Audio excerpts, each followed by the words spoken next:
Годината е нова, кај нас се е постаро. Вработување по етнички клуч, тендери, шверт со петарди и многу други работи. Во светот исто така не цветаат ружи. Деновиве е вирално видеото од прославата на Нова година во Париз, каде околу 100.000 парижани буквално 20 минути го сликаа огнометот, а никој никому не честиташе, немаше гушкање, немаше бакнување, немаше желби за убава година, за убав живот. Тоа видео е и еден вид на доказ каде се движи светов и каков е светов денес. Јас сум Сашо Тасевски, а за психопатологијата на социјалните мрежи и за некои други интересни работи ќе зборуваме за многу брзо време во лизгачки старт на М телевизија.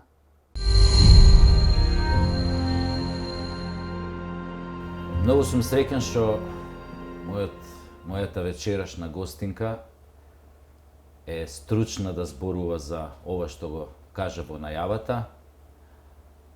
Драгата пријателка Адријана Богдановска-Тоскич, психијатар, психотерапевт, судски вештак и докторант на медицински науки. Адријана, добро вечер, баш ми е драго што си мој гостин. Добро вечер, фала за поканата. Дадов една најава за онаа вирална снимка, па ќе почнеме така.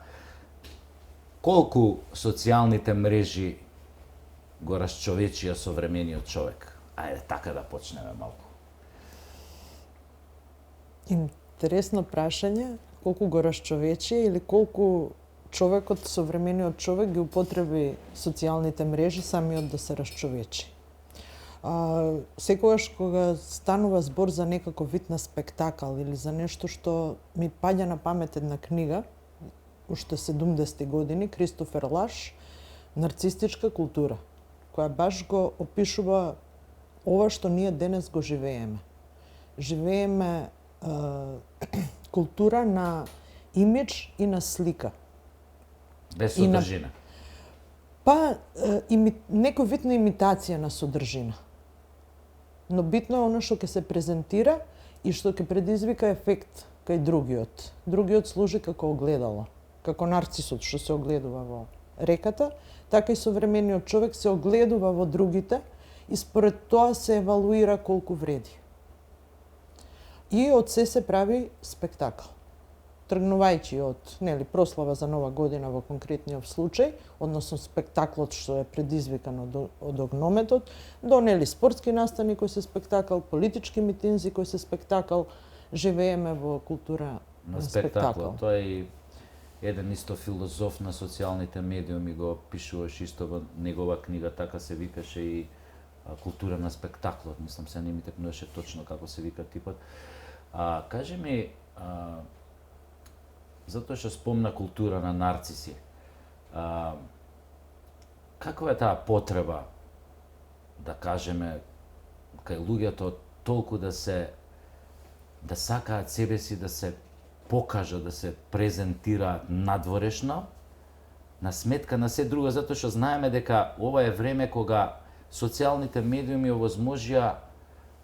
има возможија на лудите, на лудилото да излезе на површина, нешто што не можеше да се види по медиумите пред 40-50 години. Точно се знаеше кој излегува на медиум, дека е подготвен да се појави на медиум, имаше кодекс на однесување, етика на однесување во медиум и така натаму и така натаму. Кажи ми, каква е таа потреба кај луѓето да се толку да го вадат, да кажеме на социјалните медиуми својот најинтимен веш, така да речам, да се сексуализираат како објективе, конкретно жени, мажи кои што патат од тоа да прават селфија, нонстоп да постираат своји слики, разголени, полуразголени, со разни вештачки метоци, така да кажам, силикони, миликони, филери, ботокси. Каква е таа потреба од психолошки аспект кај тие луѓе? Што е тоа што им фали? Две-три работи ми падна на памет. Едно баш се прашувам дали нарцизмот е во подем или пак ние сме повеќе сензибилизирани за препознавање на нарцизмот и повеќе знаеме за него, па полесно ги воочуваме тие задоволување на тие нарцистички потреби, а ќе објаснам од каде произлегуваат. А второ, она на Енди Ворхол 15 минути слава. Го живееме баш тоа, 15 минути слава и секој се бори за своите 15 минути слава. Ајде да тргнеме од почеток. Што е карактеристично за една нарцистичка структура?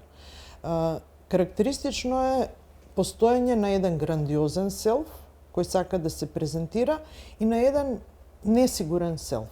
Односно, нема доволна кохезија на селфот.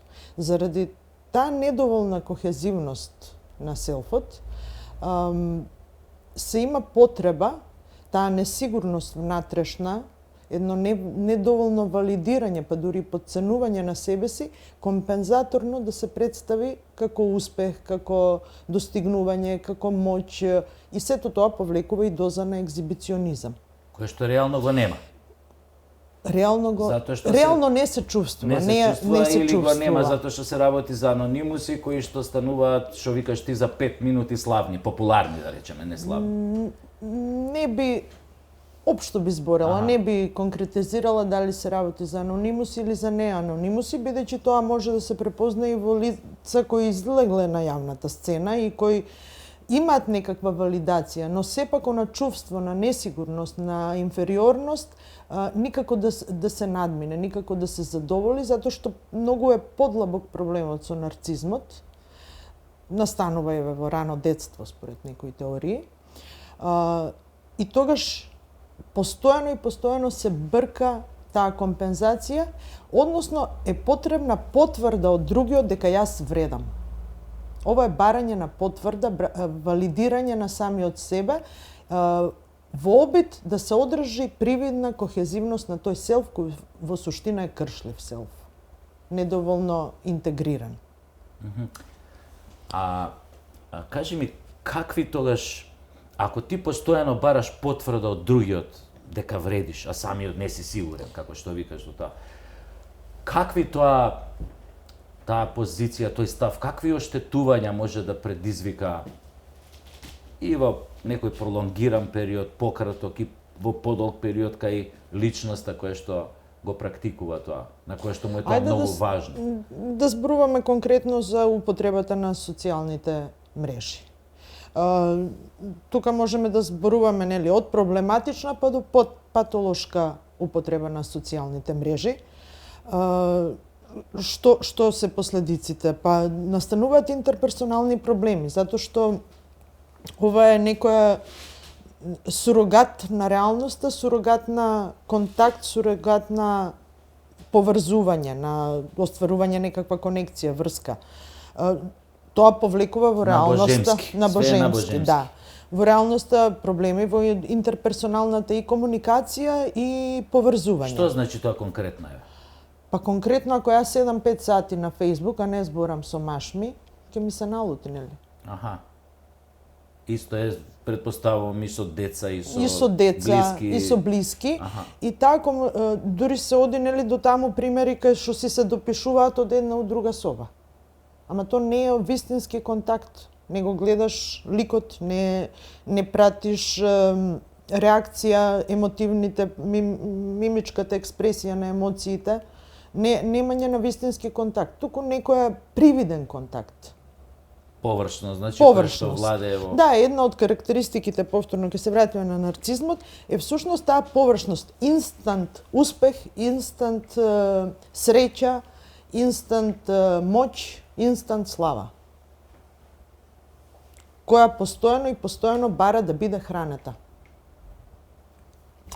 Потоа што проблеми со спиење, проблеми на работа, депресивност, анксиозност и се губење на социјалните вештини, тие што се потребни во реалноста. Затоа што се живее некоја квази или хиперреалност. Например, кои се тие вештини што луѓето најчесто ги губат во таа социјална интеракција или на работно место или Па, ако тргнеме, речникот е друг преку социјалните контакти. Се користат скратеници, се користат емотикони, се тоа ја потиснува употребата на богат речник. Значи се губи способноста ти да правиш синтакса, Апсолутно, реченица, да бидеш апсолутно. елоквентен, да можеш да се изразиш. Не како само што се губи треба. способноста, се губи и потребата.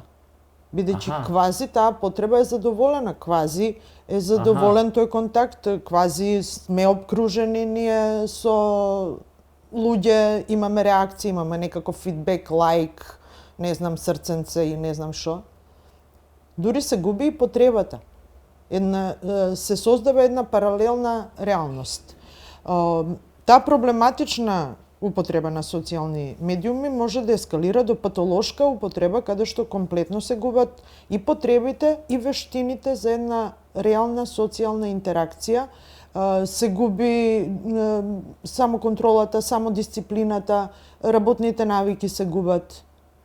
Односно, доведува до оштетување, тогаш можеме да прогласиме дека нешто станало патолошко, во социјална, во работна, во семена сфера. Значи човекот тотално се губи себе си во тој свет. Да. Сега, втор момент кој е многу битен, кој најмногу употребува социјални мрежи? Адолесцентите. Односно, лица кои уште се во формирање. Некои истражувања покажуваат, еве конкретно за TikTok некои истражување, дека доведува до оштетување во меморијата и до појава на тикови. Збориме кај вулнерабилна адолесцентна популација. Потоа, најинтересно е што ова е еден според една теорија за компензаторна употреба на интернет, каде што незадоволените потреби и несигурности се пробува да се компензираат преку таа употреба, односно злоупотреба на интернет, но истото тоа води и до ниско задоволство од животот. Тој обид да се компензира не доведува до резултат. Тоа веројатно му доаѓа како така може да се свати дека е тоа еден вид на зависност, како што и сама кажа, тоа е еден левијатан кој постојано мора да го храниш, да го храниш и никогаш не можеш да го нараниш. Да, веќе се зборува и за зависност од интернет.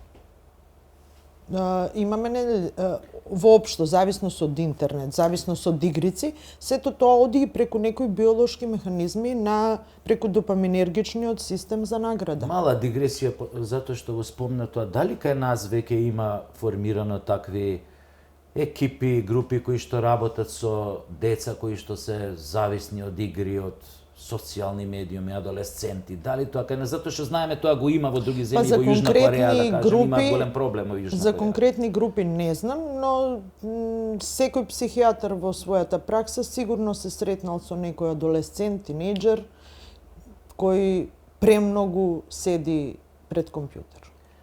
Дали таа комплетна зависност од социјални медиуми, од видео игри, компјутерски игри, со тек на време може да предизвика и сериозни физиолошки оштетувања кај Па секако, прво што ми паѓа на памет, сколиоза. пострашни некои работи? Пострашни работи, па најстрашно е губењето контакт со реалноста, односно намалувањето на капацитет за тестирање на реалноста. Аха. Значи, комплетно луѓе кои што се на еден начин, како да кажам, исклучени од таа реалност, кои што веќе не можат да проценат ни ситуација, ни интеракција одредена, ниту како што рече да прочитаат што бегаат од својата говор на одговорност. тело, емотивна, некој фидбек емотивен. Губиме, баш да се вратиме на почетокот, еден вид на дехуманизација.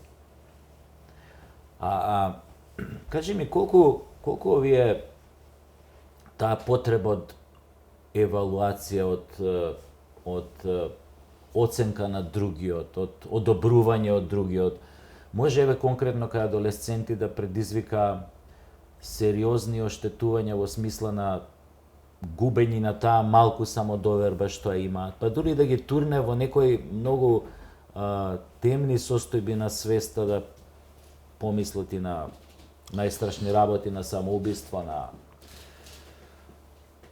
тотално негирање на сопствениот живот, така да кажам, на сопствената вредност. Прво мислам дека кај адолесцентите постои голем социјален притисок, односно притисок од врсниците. Затоа што функционираат како група. И многу побитно е што ќе валидира групата, отколку што ќе валидира возрастниот. И родителите. Односно родителите. Групата е таа која ги наметнува нормите.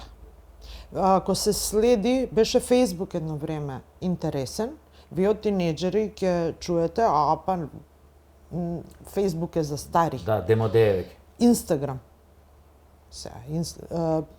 ТикТок. И не знам која натаму социјална мрежа ќе се појави. Snapchat, не знам. Што е интересно, на Фејсбук и се пишува по нешто, на Инстаграм не. Не. Само слики. И што е најинтересно, докажи. ТикТокот не ми е доволно познат, ама се снимаат видеа. Се проширува и таа мрежа која треба да валидира. Не се сега само блиските врсници тука, каде што сепак има контакт. Во школа, надвор, споделуваат, туку валидира една аморфна маса, која затоа што е анонимна и затоа што нема човечки однос, знае да биде и многу груба. И многу критички настроена или критизерски настроена. Необјективно критички настроена. Која од некои лични побуди може да коментира било што на било кое видео. Останува анонимен, голема работа таму, некој име и презиме. Да, без да се запраша тој каков ефект ќе остави на... Генерално, младата популација е вулнерабилна категорија, која е во потрага и во градење на сопствениот идентитет. И тука секоја реакција може да предизвика подлабоки последици. Од лажна самодоверба, лажна популарност, лажна моќ, лажно влијание, до нарушување на онака кревката самодоверба, кревката смисла, кревкиот осет и за реалност и за собствената позиција во реалноста. Она што исто треба да се каже, што доведува до ова нешто, и пак се враќаме до раниот детски развој. Многу истражувања упатуваат на тоа дека еден од главните проблеми е проблемот во поврзувањето, кој доведува до ваква ексцесивна потреба на социјални мрежи. Конкретно на што мислиш? Значи, постои една теорија, attachment theory, или теорија на поврзување, која вели дека ние имаме природна потреба да се поврземе. Бебето со мајката и начинот на кој се остварува оваа врска во раниот детски развој влијае на шемите како ние се поврзуваме и во возрастниот период. Генерално имаме сигурен начин на поврзување, кога таа врска помеѓу родителот, односно мајката и бебето е поволна, сигурна, задоволувачка, смирувачка, обезбедува чувство на сигурност, на смиреност. Но може да се развие и несигурен образец на поврзување.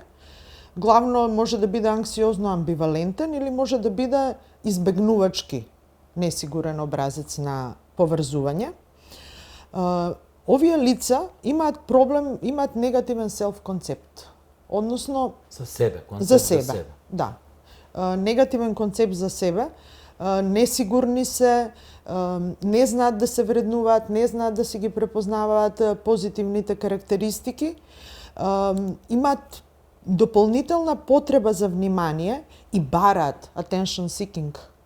Бараат внимание, бараат потврда за постапките, за одлуките и имаат страф од напуштање. Ваквите лица се посебно склони да развиваат ваков тип на зависност од социјалните мрежи. Значи, оние кои што имаат некој страх дека ќе бидат напуштени, дека нема да бидат потврдени во околината, во таа група, ти што кажеш... Кои се несигурни за собствените вредности, кои се... Генерално, мислам, младата популација е несигурна, без обзир што на навидум феноменолошки ќе презентира. Па затоа што и процесот на индивидуација кај нив не е ни завршен. Не е ни така завршен. И затоа се посебно вулнерабилни и склони.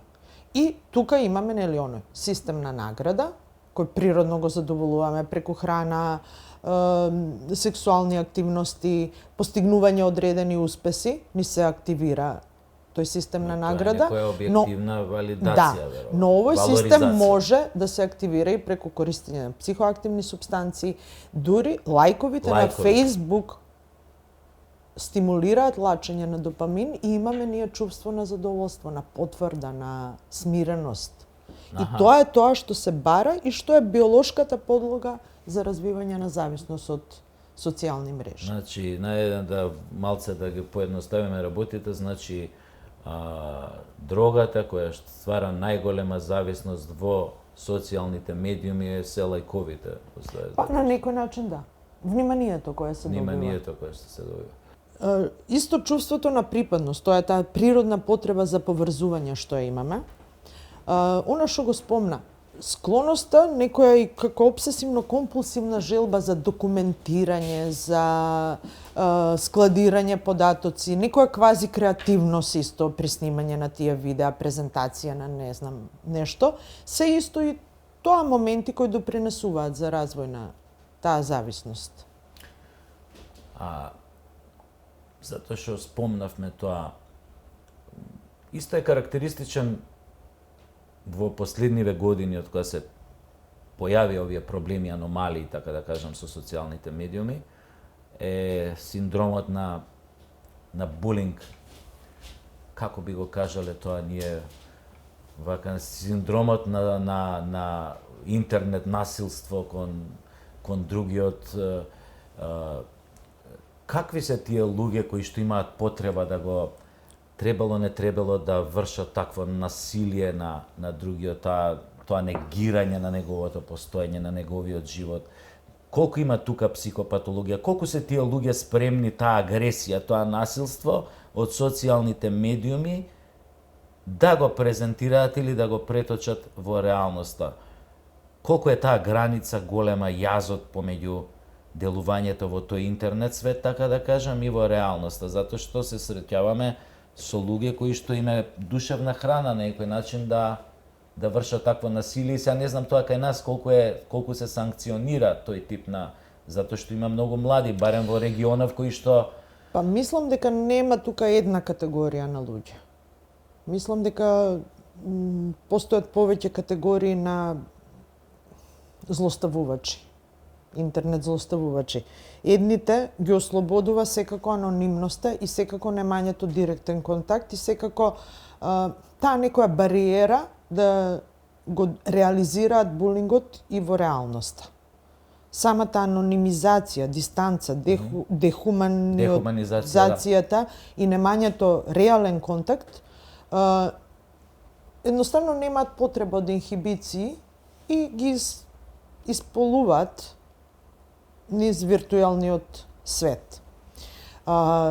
Друга категорија на луѓе би била таа која само е продолжување на агресијата која ја носат во себе и во реалниот свет. Сите ние носиме некаква агресија во себе. Нормално, да. Кои не дискриминираат што е реално, што е виртуелно. И веројатно таа група на луѓе е спремна и тој булинг да го проложи и во реалноста.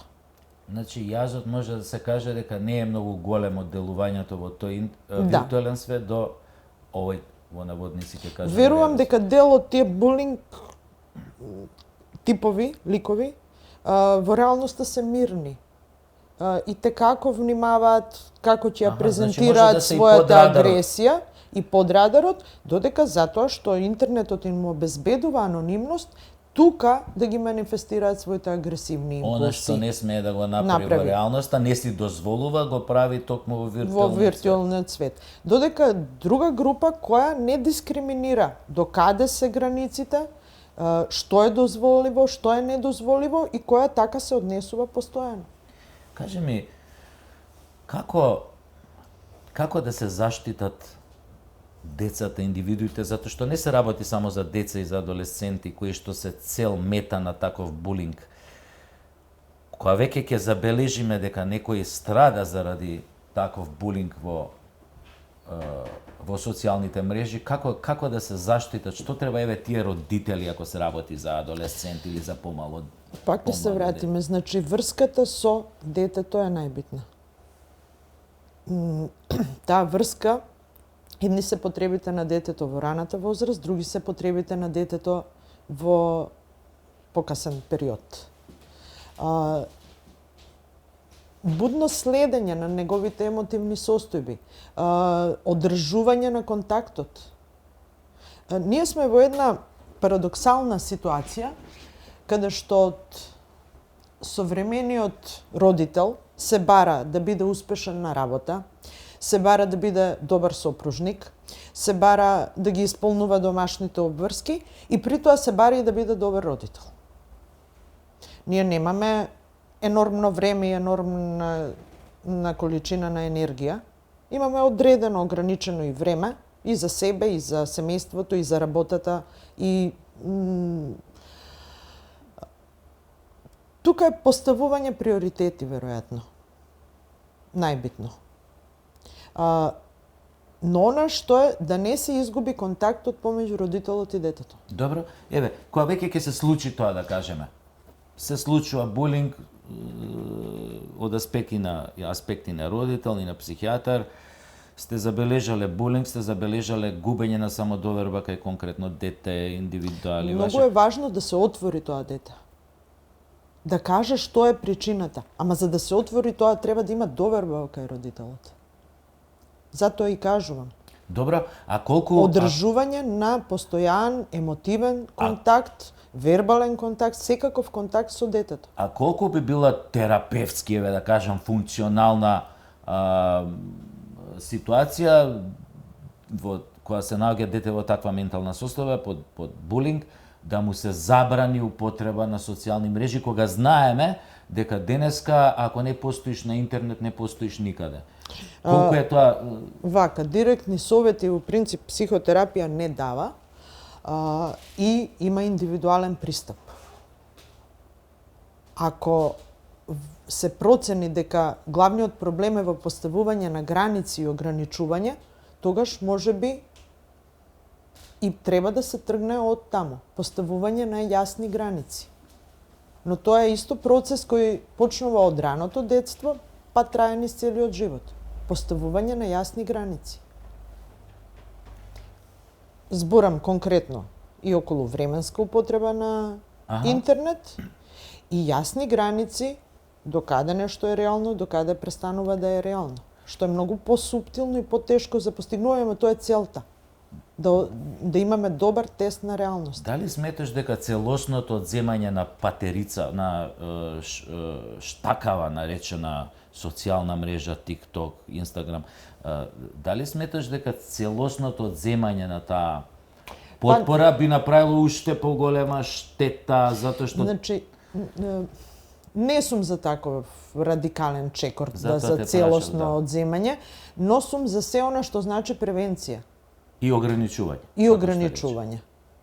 Посебно, нели, процес на воспитување на деца е токму и поставување на граници. И тоа многу е побитно пред да почне детето да користи социјални мрежи, да има доверба во родителот, да имаат постојана интеракција и да родителот е во тек што се случува. Не да го контролира, не да му проверува, ама преку разговор, преку следење што го интересира детето, преку следење на неговите емотивни состојби, надворешното поведение, успех во школа.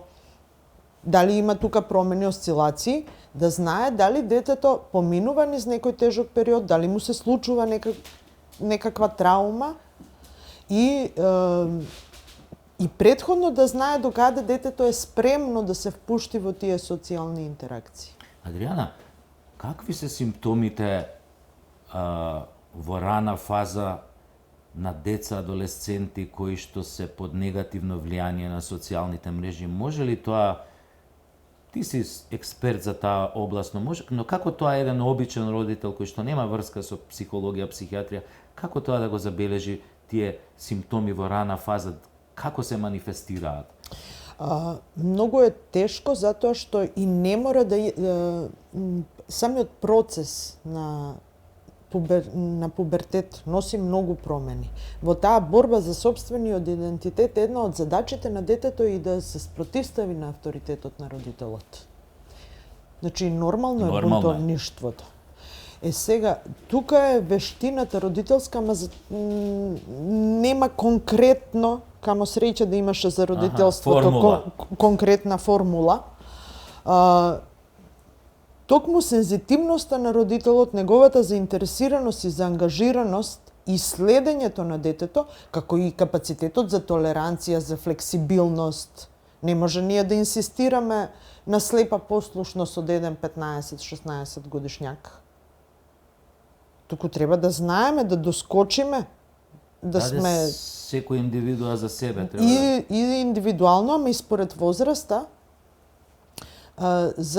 за да препознаваме. Но пак ќе кажам, разговорот и довербата детето да може да се пожали. Да не стравува дека нема да биде разбрано, да не стравува дека ќе биде отфрлено, да не стравува дека ќе биде казнето. Добро, ама... Или ќе биде исмејано. Како да осуетиме една таква ситуација во склоп на овој феномен, да го спасиме детето, нашиот адолесцент, близок, да не падне во некоја хронична депресија ради тоа непризнавање на околината и смејување со него по социјалните мрежи. Мислам дека сензитивен родител ќе препознае. Ќе препознае докаде нешто е дел. Нема формула, нема формула. Едноставно си го познаваш детето и знаеш какви промени има. Радикално ќе промени во однесување во однесување, нема да се откажеме од тоа да дознаеме што му е. Аха. Да те прашам, колку има врска, пак за социјалните медиуми, колку имаат врска социјалните медиуми во таа, хајде да кажеме, малце чудна, зачудна смена на улоги што се случува во светот, жени што сакаат да се однесуваат како мажи, мажи што повеќе сакаат да се примаат некои женски особини. Не зборувам од сексуална ориентација аспект, него зборувам, ме разбираш, таа потреба жената да се идентификува повеќе, да се доживува како маж и мажот како жена, таа замена на улоги. Колку имаат врска овие социјални медиуми? И ако немаат врска, што има тогаш врска во тоа? Што е причината за тие промени кои што така според мене го расчовечуваат светот, го уништуваат и семејството како јадро на една здрава држава и така натаму и така натаму. И за еманципацијата, ако сакаш, мислам, тука е као составен дел во ова. Колку е еманципацијата на жената добра за жената? Дека една од замките е ставањето на различни работи во ист кош. Добро, појасни. Ако зборуваме, токму тоа и се случува, и нешто што во ист кош се става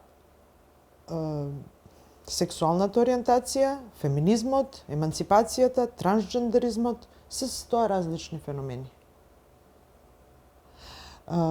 Многу од нив легитимни и оправдани, со оправдани барања и со оправдана борба, и дел со дискутабилни барања и борба. Но за да сето тоа помине, некако е ставено во ист кош. Зошто ние треба да зборуваме за еманципација, замена на улоги. Ја не ја поврзувам еманципацијата на жените со замена на улоги. А ми се наметнува дека треба да ја поврзам. Да, жените да бидат повеќе мажи. Да. Од мажите. Зошто? Да, тоа е ми прашањето. Мислам дека се работи за еден тренд, почнат свесно или несвесно, намерно или ненамерно,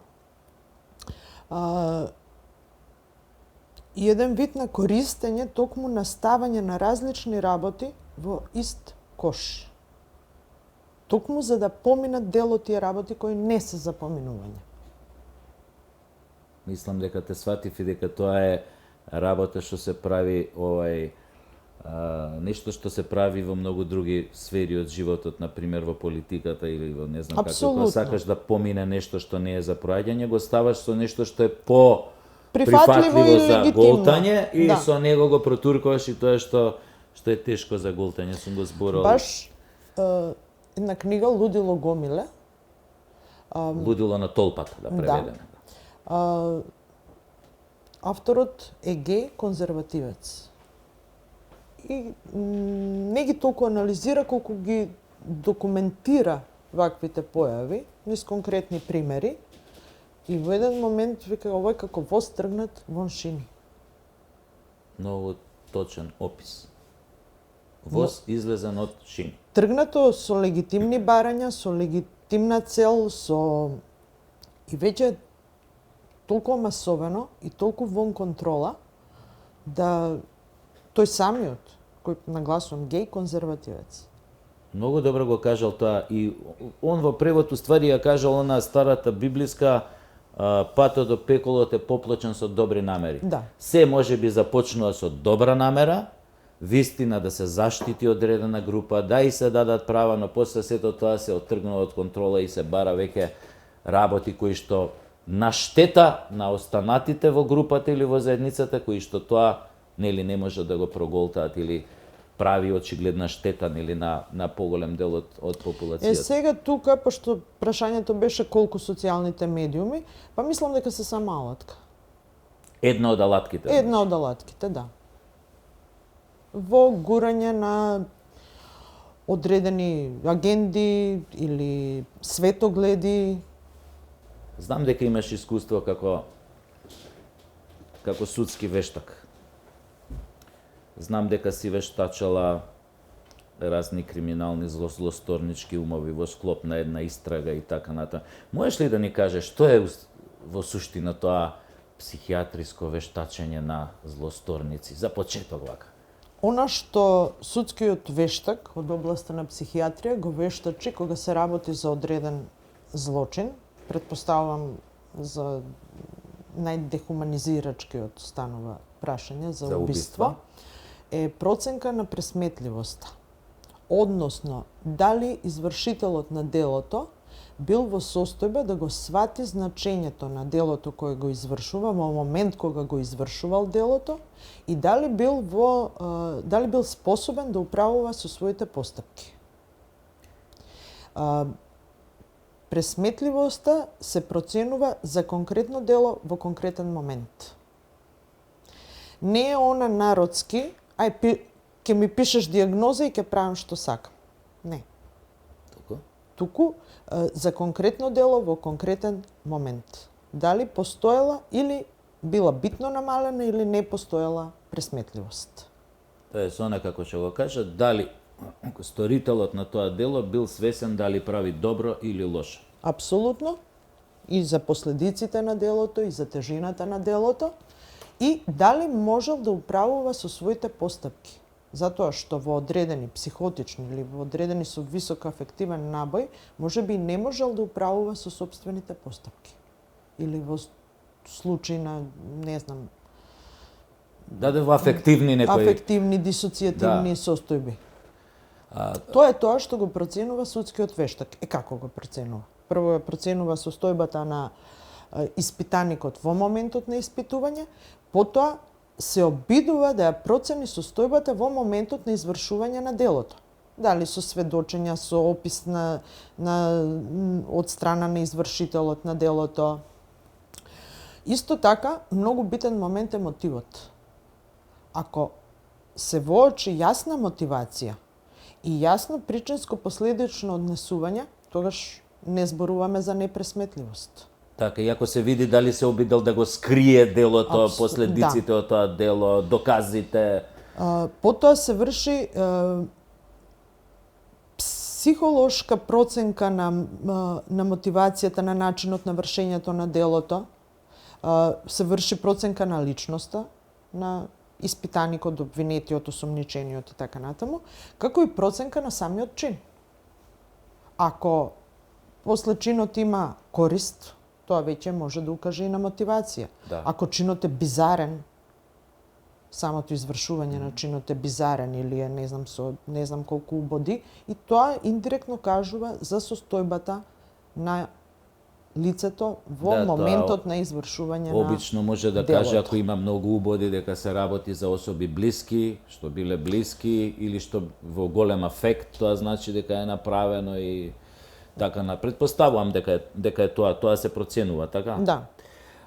Кажи ми, колку е...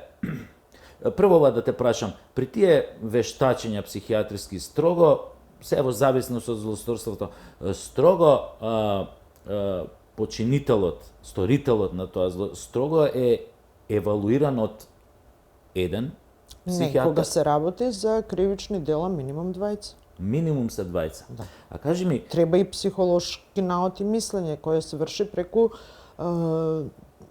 одредени тестирања. а кажи ми од твое искуство, колку е забележливо, прво вака да те прашам, дали е можно одреден сторител на такво дело, интелигентен, страшно манипулативен, психопат, колку е можно да изманипулира едно стручно лице како тебе при тие вештачења? Дали е тоа воопшто можно? Прво, тоа ми е Па прашање. мислам дека е повеќе филмски таа идеја, а секако дека лица со одредени нарцистички особености имаат идеја дека се над Над сите. стручњакот и тука се да му покажат на стручњакот колку не знае. Но и тоа е индикативно па за структурата на личноста. Самиот став, самиот начин на комуникација. Сакам да те прашам, дали, значи, како што те разбрав, ако е доволно стручен, психијатрите кои што го прават ова вештачење, значи имаат разни методи и различни начини како да го уловат сторителот дека манипулира, лаже, погрешно ги се представува себе си. Значи нема тука место за некое промашување големо. Тоа сакам да те прашам. Па генерално нема. Доколку вештакот се труди да биде објективен, добро владее со себе си, затоа што, например, ќе спомнам еден врвен стручњак во областа на судска психијатрија, Мирослав Горета од Загреб. Тој е психоаналитичар. Има еден куп писанија токму за можностите вештакот да биде објективен.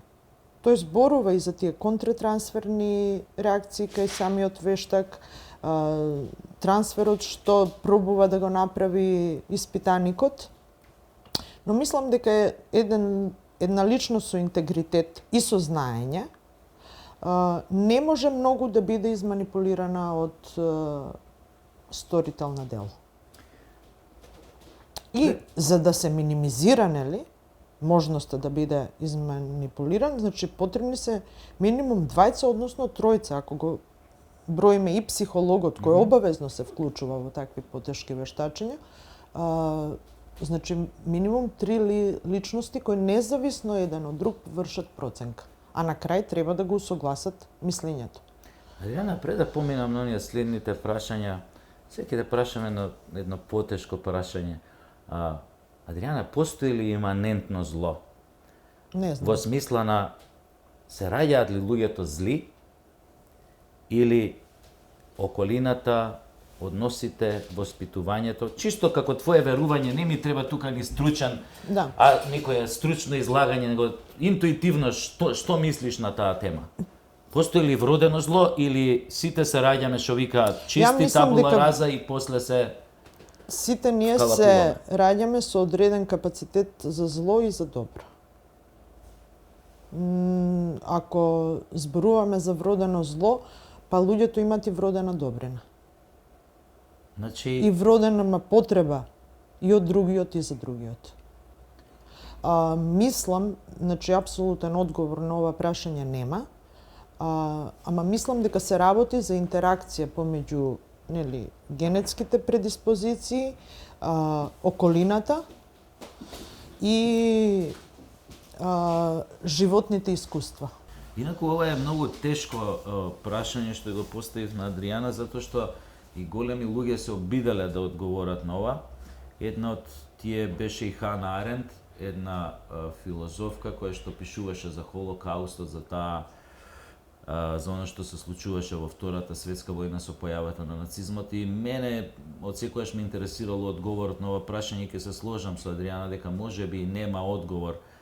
Јас повеќе верувам дека може и да постои некој, ајде така, како што реков ја, иманентно вродено зло, но со тек на време повеќе се сложувам со тебе дека можеби и ова причината, дека и генетиката, воспитувањето, околината, што кажат и разни трауматски искуства, дека можеби го активираат оној потенцијал што сите ние го носиме.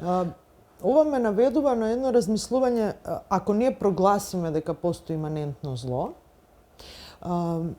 практично бегаме од собствената одговорност како членови на заедницата. Одлично. И веројатно тоа што го кажат и го негираме оно иманентно добро.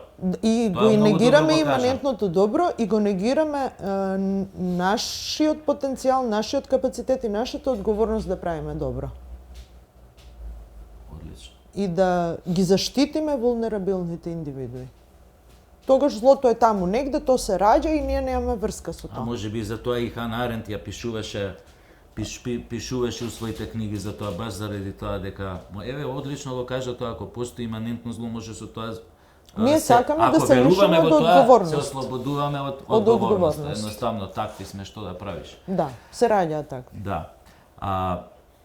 Адријана, конкретно се сакам нешто да те Се прашам. ослободува и целата заедница од одговорност. Одлично размислување.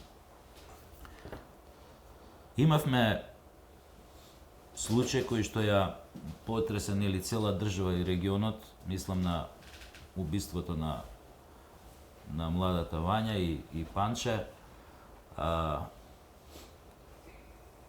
Нема да спомнуваме имиња, она презумција на невиност и така натаму, ќе си чекаме истрагата да го направи своето, иако се кријат многу работи, извештаите од вештачењата, што ми е мене многу чудно, од обдукцијата по право,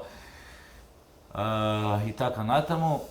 Но она што мене ме фасцинира тука, не е важно дали ќе излезе, дали конкретниот осомничен убил, како убил, ова, туку ме интересира каков е тој феномен на тие околу него следбеници кои што во ниеден момент не се обиделе да го спречат, или ако веќе тоа го направил ненадејно, никој не е очекувал тоа да го направи, како тоа никој од нив по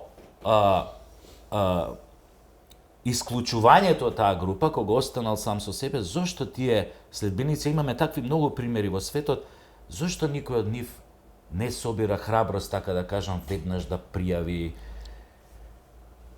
за делото, да ја свати тежината на тоа дело, да свати објективноста на тешката состојба во која што самиот се нашол благодарение на некој психопат и така натаму, едноставно тоа да го извади од себе. Што се случува во умот на тие следбеници кои што следат такви злосторнички умови кои што се спремни се да направат?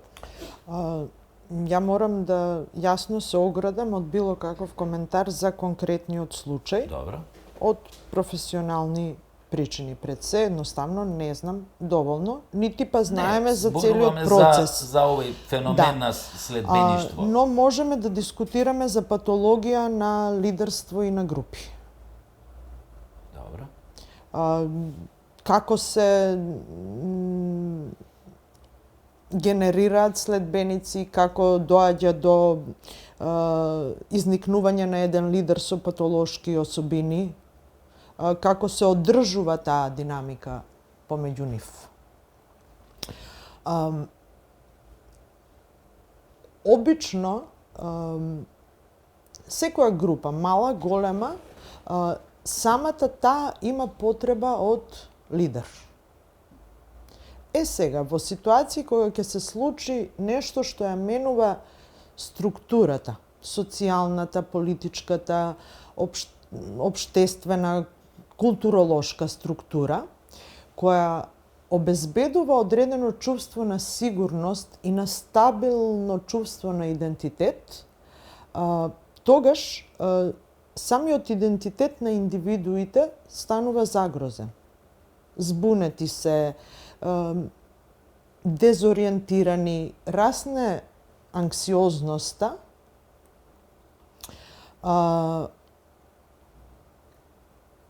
и тоа уште повеќе го дестабилизира идентитетот и доаѓа до еден вид регресија. Регресија во емотивна смисла, односно враќање кон некои кон начин на функционирање што е покарактеристичен за некои порани фази на развој и употреба на такви механизми на одбрана што се покарактеристични во раните фази на развој. Во таквата група која е загрозена од некакви си причини, самата бара лидер, а и таа состојба на регресија пак е поволна да одреден тип на луѓе со одредени карактеристики изникнат како лидери. Значи, динамиката е двонасочна. И групата си бара лидер, но и лидерот си бара следбеници за задоволување на своите потреби. Збориме за несвесни и пред се емотивни потреби. И тоа станува еден затворен систем. Маѓепсан круг. Значи, тука се намалува капацитетот за рационалност и за независен суд, за критичност, процена, а расне чувството на моќ кој произлегува од заедничкиот идентитет. Имаме заедничка тајна, имаме заеднички план, припаѓаме, се штитиме,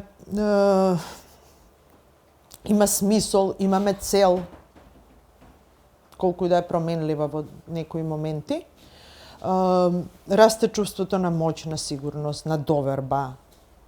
И се идеализира лидерот, а тој пак од таа идеализација се храни и дополнително му расне тоа чувство на сезнаеност, на семоќ, на недопирливост, безгрешност.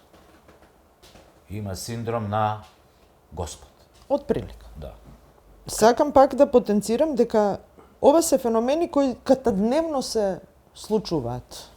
Нонстоп се подхрануваат. Да, формирање на мали групи кои имаат потреба, значи било која трауматска ситуација во општеството, помала или поголема, од било каков тип, од природна несреќа до, не знам, војна, генерира кај луѓето анксиозност, генерира тоа чувство на губење на чувство на сигурност, ослабнување на тоа чувство на идентитет и потреба од месија. И потреба од водач. Неколку типови на такви мали групи се формираат. Групи кои се карактеризираат, учесниците се карактеризираат повеќе со карактеристики на една зависничка структура, незрели. И тие се несигурни, неодлучни, имаат потреба од еден вид на заштита. Тука заштита може да понуди некој со одредени нарцистички карактеристики. Ке Манипулатор. се јави ко лидер, ќе обезбеди чувство на сигурност, ќе знае да ги смири, ќе знае да ги заведе, ќе знае и тука доаѓа до таа интеракција. Тие го идеализираат лидерот, негираат било какви негови негативни особини. Имаат зависност од него како добар родител. Баш како што рече. Како добар родител. Огледалото, да треба да се огледаат во тоа огледало и да сватат колку се вредни. Да. А тоа е реперот што им кажува колку се тие вредни според тоа колку модат му влегуваат во положение, така да кажеме, на неговите желби и потреби. Вториот тип на групи се во ситуација кога се загрозени и кога изборот е fight or flight. Бегство или борба. Бегство или борба. Обично ваквите групи се формираат кога постои одредена тензија, одреден конфликт. Тука како лидери се пројавуваат луѓе со одредени параноидни карактеристики. Значи силни се, исправни, знаат што сакаат, одредена има неповерливи се и кон членовите и кон другите и се контролирачки. Значи тука ја употребуваат, претпоставам, како алатка и стравот.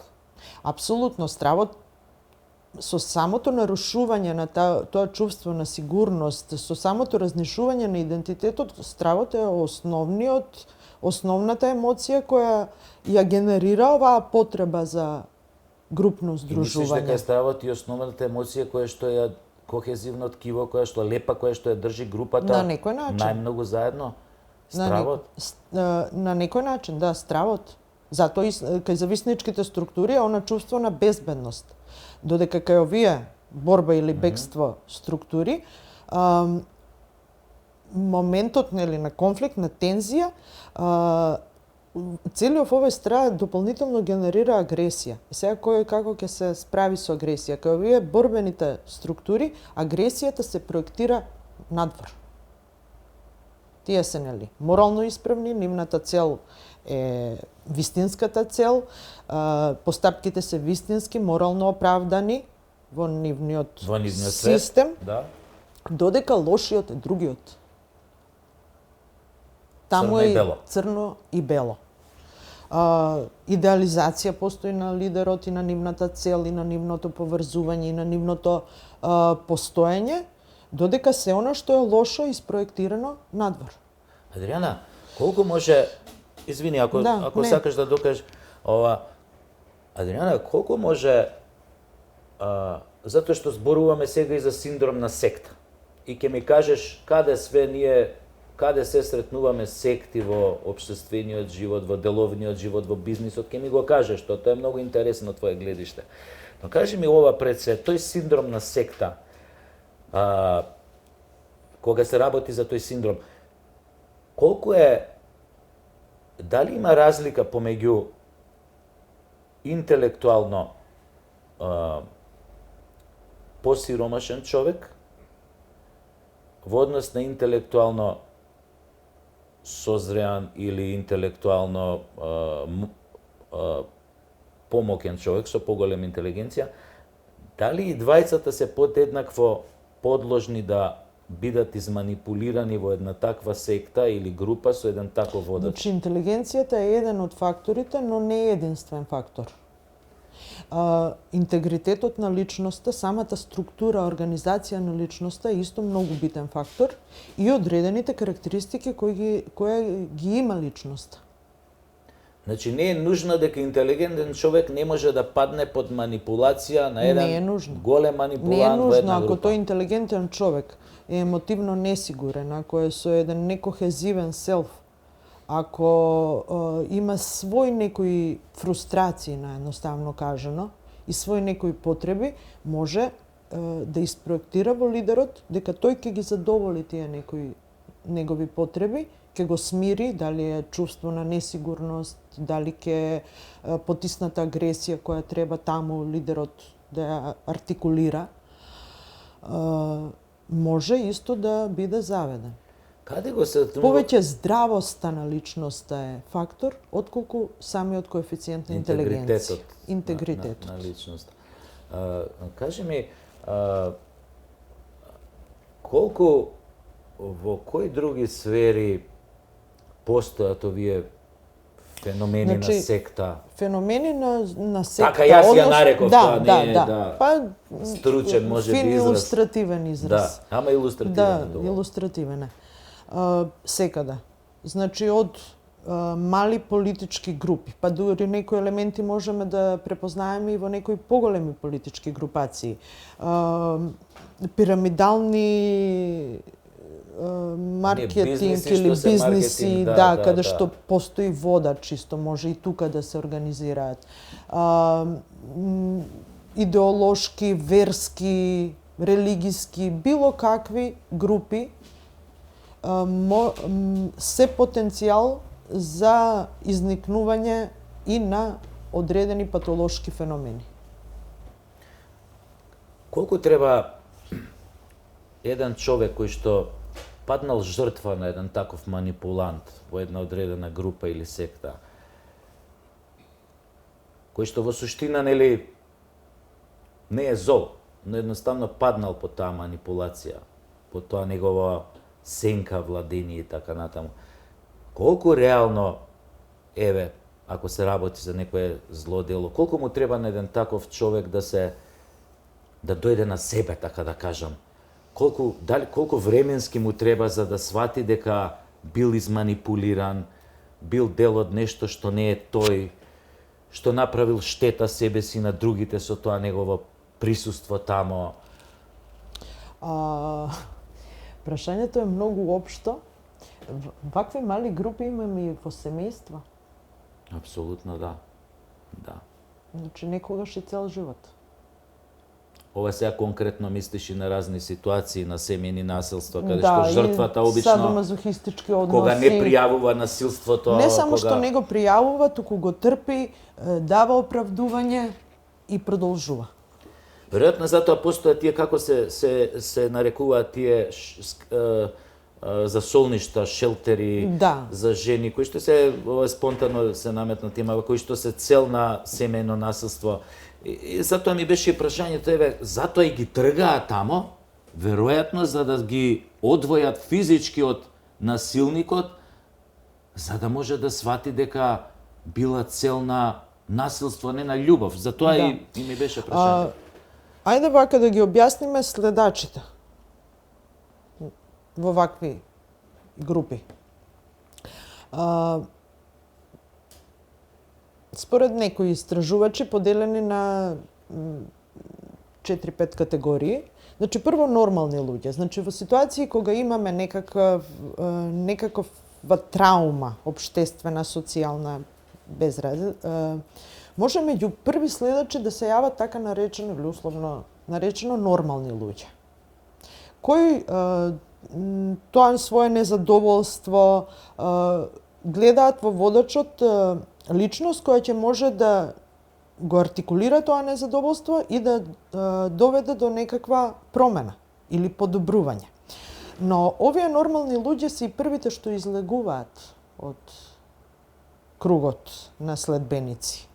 Затоа што нивниот внатрешен здрав сенс, со тек на време ми ја запали сијаличка. Рефлексија, критички поглед, проценува дека во нешто ситуацијата е претерана или не се толку големи капацитетите на лидерот за одредени работи колку што првично изгледало.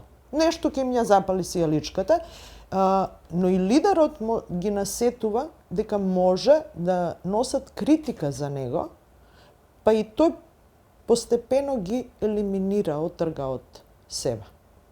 На овој или на оној начин? На овој или на оној начин. Втората група се така наречени инсайдери, односно исто ликови со одредени нарцистички, со одредени параноидни карактеристики, но кои гледаат шанса за себе. Опортунисти. Му устануваат најдобри Помошници на помошници и прв и дури круг. посурови, брутални од него Да, стануваат. и прв круг на соработници. Зашто? Затоа што знаат, можеби нема доволно емпатија, но доволно добро читаат и знаат што е тоа што му треба на лидерот, за да му се доближат. Тоа им го даваат. И им делегира одредени улоги, одговорности, им дава одредена моќ и тие ги користат тие привилегии за сопствена цел. Буквално искористуваат шансата. Се напојуваат едни со други. Да, но овде многу се лукративни целите. Баш е целта. Да. Моќ, влијание, позиција, профит, шо и да е. Да, корист. Корист. Третата група се така наречени следбеници. Тоа се лицата со таа зависничка структура, со зависнички карактеристики, кои собственото недоволно силно чувство на идентитет, на сигурност, на безбедност, на спремност за носење одлука, одговорност, превземање одговорност, ја делегираат кај лидерот, тој за нив одлучува, донесува одлуки. Ваквите лица ги негираат сите негативни особини на лидерот. И се меѓу оние што остануваат последни со лидерот. Едноставно не ги признаваат на свесно ниво неговите грешки. Секогаш постои некаква морална оправданост за одредено зло дело кое се случило. И веројатно на тие им е најтешко после тоа да си Апсолутно. да Треба се да пораснат. одделат Најтешко. од целата ситуација во која што биле. И четвртата група се така наречени вистински верувачи. Односно лица кои имаат слични несвесни потреби како и лидерот, но немаат одредени особености и капацитети за да станат самите лидери и практично лидерот го живее она за тоа што тие сонуваат. Пример еден кој прочита, вика, тоа се тие што им праќаат срциња, бомбончиња на злосторници во затвор. Па дури се Дури мажат со нив. Да, и додека се е во восхитуваат, затвор, да, затоа што тоа се исто нивните несвесни потреби кои не можеле самите да ги реализираат, ама тој некој ги реализирал и тие остануваат до крај со лидерот. И откако тој јавно ќе биде осуден,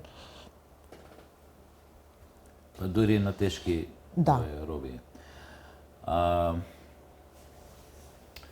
Адријана, кратко сега, прашање. она што е интересно, мислам дека треба да се спомне, што е разлика помеѓу добар лидер и патолошки лидер. Односно лидер со еден деструктивен потенцијал. Добар лидер треба да има високо IQ,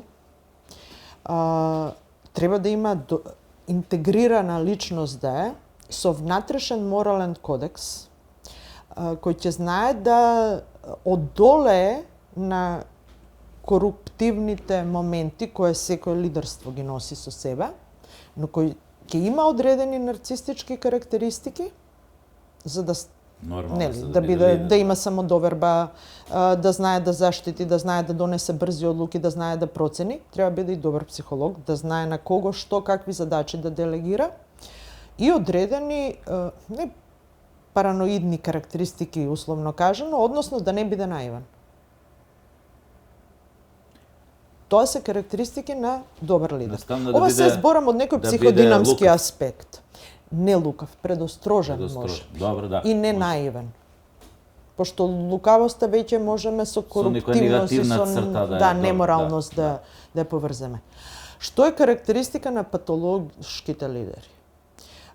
Карактеристика е малигниот синдром на малигнен нарцизам.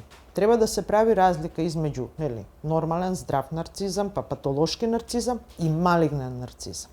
Кај малигниот нарцизам, кај синдромот на малигнен нарциз, освен тоа што таа личност има комбинација на грандиозен нарцизам, има висока параноидност во себе, има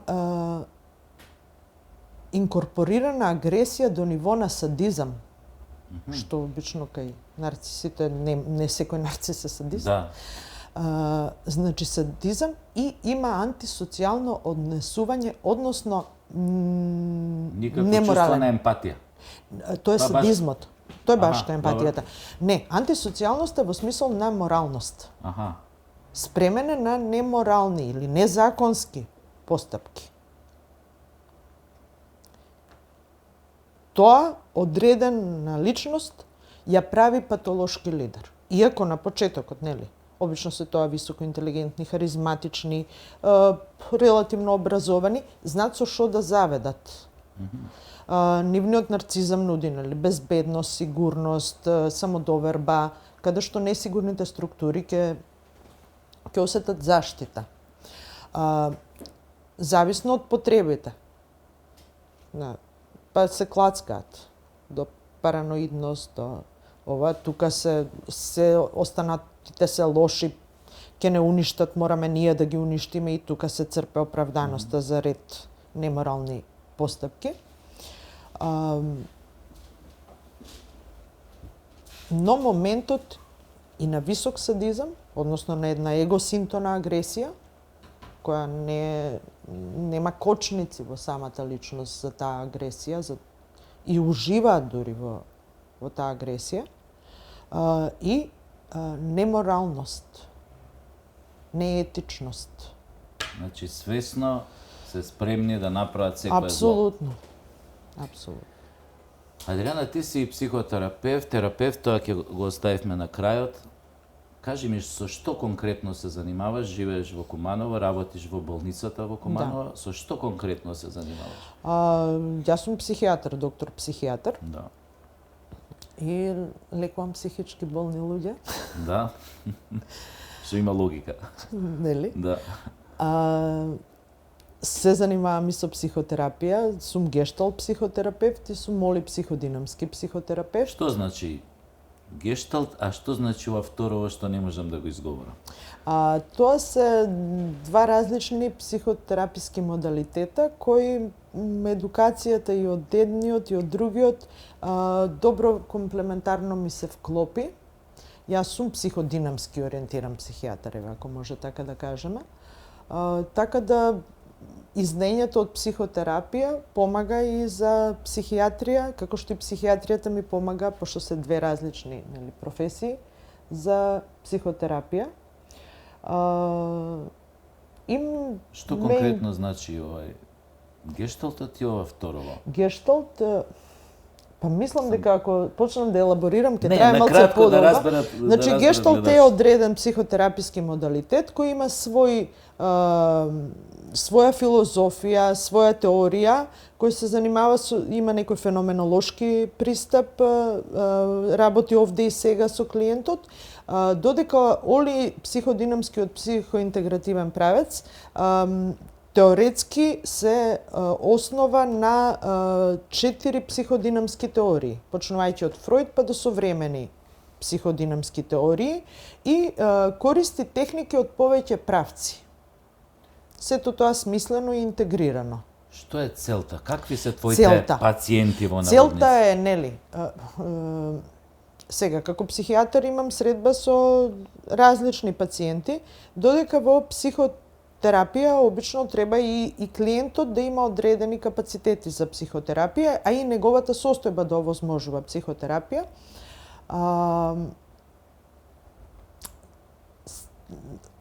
Се тргнува од симптомите кои ги има одредена личност, или тегоби, или незадоволства, или конфликти, или кризи, а всушност се работи со целата личност во терапискиот процес.